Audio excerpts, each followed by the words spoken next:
Following big brother Daniel into the music business definitely gave Natasha Bedingfield a head start when it came to dealing with the rigours of the record industry. You know, he's always a phone call away, and I just, anytime there's anything that comes up, I just call him and I'm like, hey, how do I deal with this? And I mean, that's a great thing about being a younger sister. It happens your whole life. Not that she was riding on his coattails.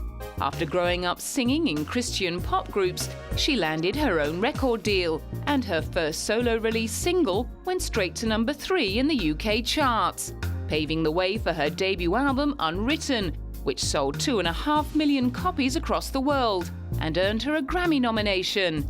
She'd gone from being Daniel's little sis to being a star in her own right. You know, everyone has dreams, and I you know, definitely dreamed and planned for things to happen, but it has happened very fast. In between Unwritten and her second album, NB, her thoughts on being happily single have matured into musings about relationships. That evolution was reflected in her writing on songs like I Wanna Have Your Babies and Soulmate. I want to talk about all the things that you kind of, as a girl, you keep in your head because you know that it's not the appropriate thing to say.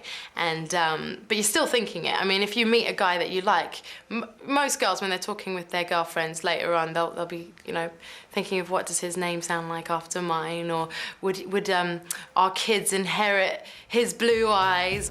NB ended up being adapted and new songs added to make Pocketful of Sunshine, which became her second album in the US. At the age of 26, after numerous romance rumours, she confessed her songwriting attentions were now fully focused on love. But this album is all about relationships and all about the kind of ups and downs that come with that. And I really have learned a lot. And actually, I have a boyfriend right now, and it's going really, really well. And it's just like you learn so much about yourself through the person that you're with.